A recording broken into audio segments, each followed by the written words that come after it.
Do you think it's overreach, though? Do you think it's overreach for Kellie Sloane to push you to lobby the Prime Minister? Do you think she should stake and find state issues as well? No, I'm not going to criticise her for that. She's been, and the opposition's been very helpful to us in pushing through major changes in New South Wales, which we're grateful for. And she's entitled to a view. Why won't you ask the Prime Minister to actually start a Royal Commission? Yeah, look, they've made their decision. I've made our decision. We are going ahead with the Royal Commission in New South Wales. I've also made a decision that I'm not going to get into a long public commentary or yell from the sidelines about this terrorism event.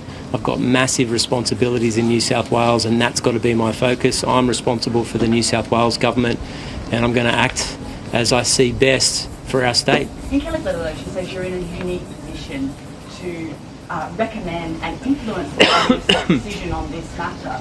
I mean, don't you think that you are in that position and that therefore you have a responsibility to do that if this is what you believe? Look, I think my responsibilities are clear, and I'm going to live up to them in New South Wales, and I'm going to make the best decisions for us in this state. But it's, I don't have much more to add other than I'm going to make the changes that I think are important for New South Wales, and they're going to continue. This is not something that's going to be over and done with in 20 days, 30 days. We believe there needs to be fundamental change in New South Wales to combat anti-Semitism, to combat extremism in our community, to call it out when we see it, and to make major changes to public safety in the state. And I can promise you that's a full book on its own. The Islamophobia register has come out saying it's been a massive spike after Bondi. Just firstly on that, are you concerned that some of the rhetoric following the massacre about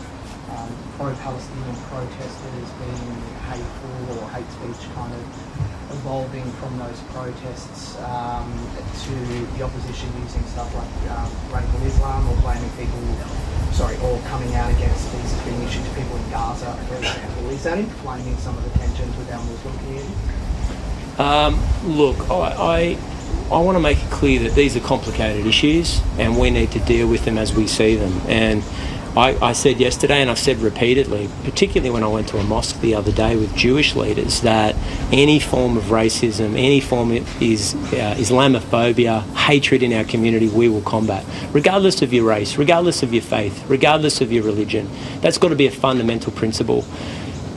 We also have to talk about these other issues, and I'm going to talk about it in a sober, direct way, but I do believe that they're problems, and I do believe that they need to be confronted, and I'm not going to pull our punches in relation to hate preachers in our community, because I do think that is an essential part of ensuring the community is knitted together in the future. The second point I'd make about that is that the vast majority, and I can't speak for all of them, but the Muslim leaders that I'm either friendly with or are leaders in the community have made it clear they don't want them either. They're prepared to confront them, and they think they need to be called out. So, let's not give an alibi.